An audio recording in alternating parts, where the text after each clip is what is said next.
This is Nomadic J. What we're going to do today, we're going to Laureles Medellin. So if this is your first time, consider subscribing, like, and comment, and click that notification bell. Let's go.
Hey guys, so welcome to Laureles. Before I start giving you my, opinion on Laureles, let's kind of take a look at what it looks like at nighttime. I actually did this video maybe about a week ago or so. I'll make sure I put the link at the top so you can check it out. But this is what it looks like at night.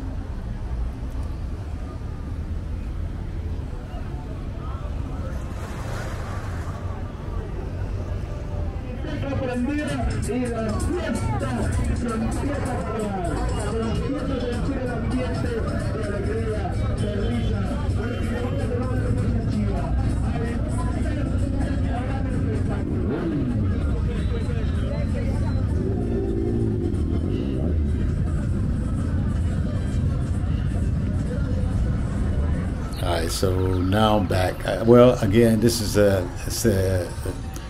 Carrera 70, or La Setenta, what they call it, nickname, 70th Street, basically, which is the main strip, I guess, for all the restaurants and bars and, everything that hang out in Laureles.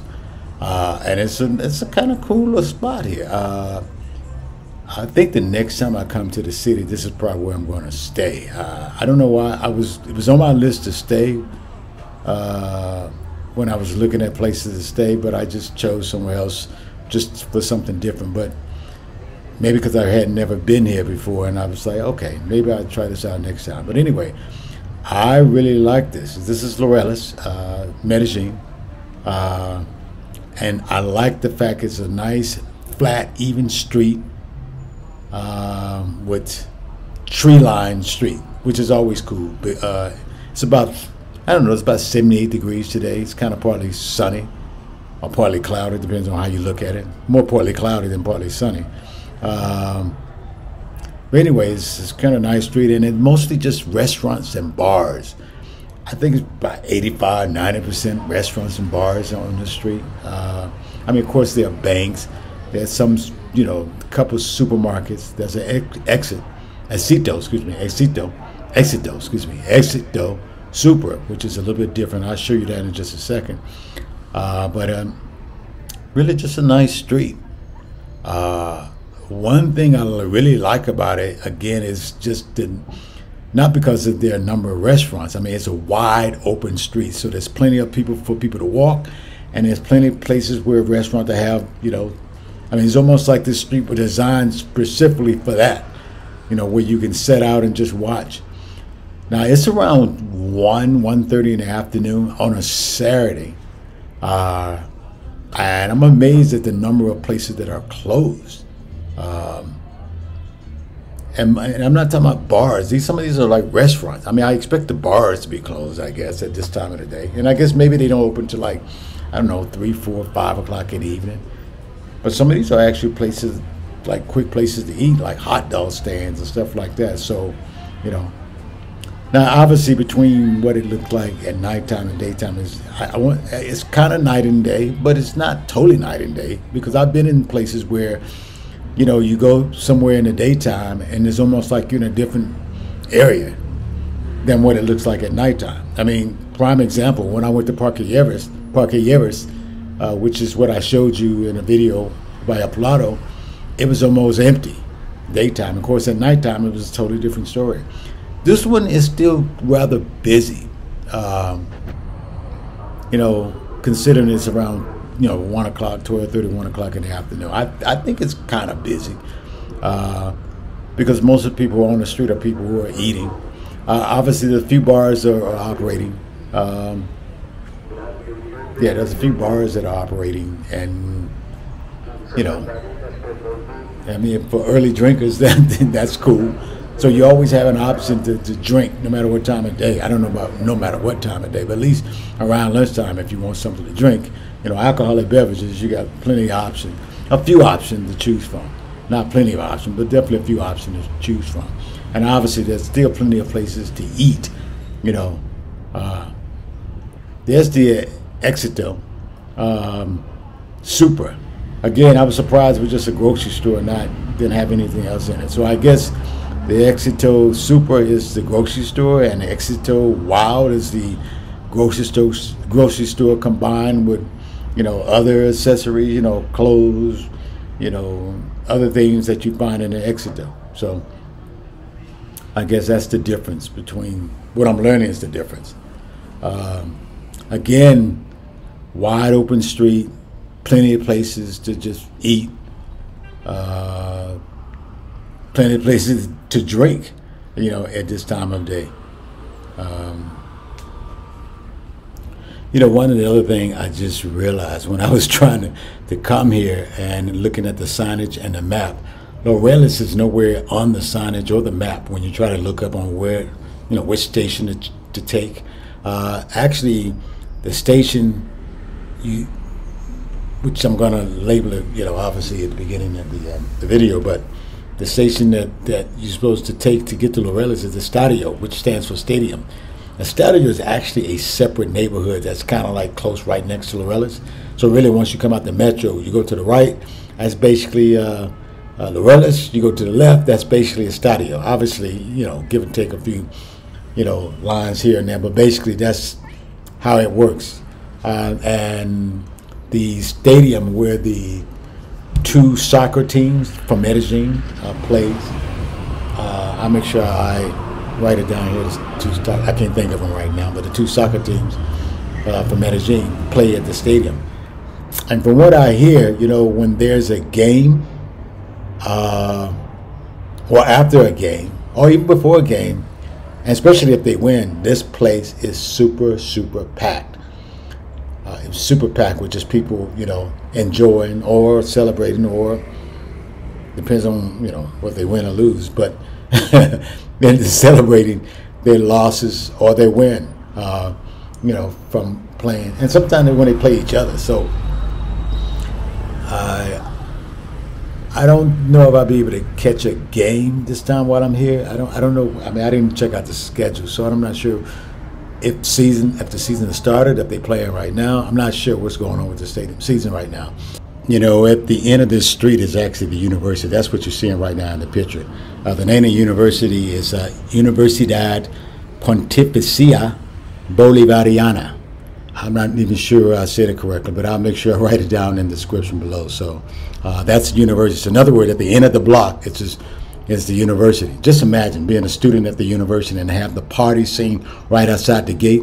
I guess just like any other college town. I mean, you're lucky. So you don't have to go far because everything is right outside the gate, unless you decide you want to go to El Poblado, you know, for the night out. So, but if you're a student living on a budget, Having the party scene right outside your street, you can't beat it. I decided to sit down and get something to eat and decide, you know what, I'm going to get something to eat and just rest and relax and just people watch while I'm sitting here. And that's exactly what I did. It's a perfect place. And the cool thing about it, you can almost sit anywhere and you won't be wrong. That's the beauty about this street. You can almost sit at any. I'm actually sitting at a little cheap fast food joint having a basic combo burger right across the street. I don't know if you can hear the music, but it's pretty much some music playing at a bar right across the street that seemed to be somewhat busy for 1 o'clock, 12 o'clock in the afternoon type of event. But the cool thing about it, I get to listen to that music, but I get to do it, at somebody else's establishment. That's the cool thing about it. You can't go wrong sitting on the street. Plenty of shade trees, just to relax and just kind of enjoy it, Just people watch, socialize, whatever. That's the cool thing about it. It's kind of laid back, which I think is a really cool thing about the street. It's a party scene, but it's almost laid back. So now, obviously, that nighttime is a little more busier, but you can still find spots where you can just kind of chill and be able to not be crowded out, because some places are always more crowded than others. There are hot spots just like anywhere else, but there are plenty of places like even this one. I actually went to the same place on the night I went before, and it wasn't that busy. So it was a cool spot to just hang out at. So I think it was a good thing there.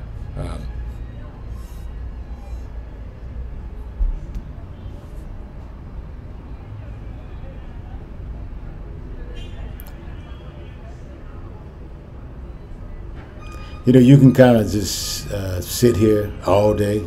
That's probably why I kind of wish I did stay in this neighborhood. Because sometimes you think you're missing something by thinking that you need to stay near Poblado, which is where I don't stay in Poblado, but I stay near it. But if you get your good neighborhood, and then obviously if you need to go to some of them other places, you just take a taxi and go there. But this is La Setenta is the place. It's the cool place to be in Medellin. Again, this is where the locals go. For the most part, again, it's a strip of bars. It's about 1 kilometer long, so it's not a long strip, but it's long enough that you can probably enjoy it without feeling like you need to be all at the same spots.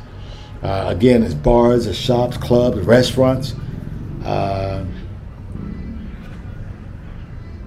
You can party. Sometimes go up to like 4 a.m. or even longer. It depends on the club. You can get dinner, drinks, and party all in one spot. And also, this is also the place which I'm not sure if it's open, but it's supposed to be, where the best salsa clubs, or one of the best salsa clubs is probably in Laureles. And I don't know if it's on the strip or not. Again, we're focused really on Setenta, but Laureles is a much bigger neighborhood. But it's supposed to be Son Habana. I'm going to write that down. It's supposed to be one of the more popular salsa clubs. Now, whether it's open or not, I don't know. And with what's going on in the world right now, I don't know how many are open right now, but maybe they are. It's everything else seems to be open, so why not them? So who knows? Because I passed by a couple clubs where dancing is going on, so that doesn't seem to be an issue. So salsa shouldn't be an issue either. So what else about this place that I kind of enjoy? And again, it has a lot of parks. Now, this is what I had actually. This is halfway through the meal. It's actually pretty decent. You go somewhere the first time and say, oh, man, that's good. And then you go to the second time and like, oh, it ain't good as it was the first time. I think the first time I was really, really hungry. The second time I wasn't really that hungry. And it was okay. I ate it all, but it's almost like, okay, I won't be going back. It was okay.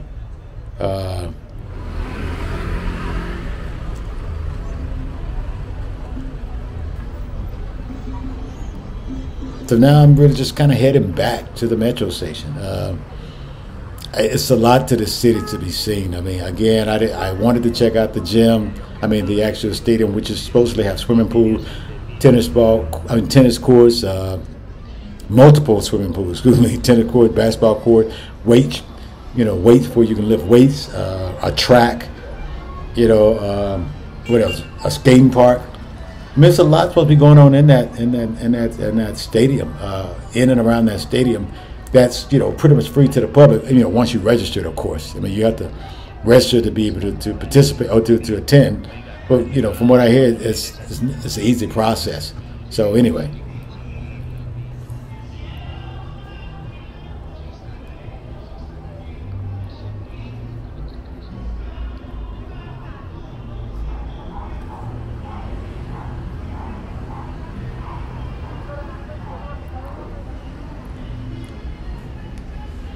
I think it seemed like one of them places, like once you kind of get there, you don't really need or want to go anywhere else.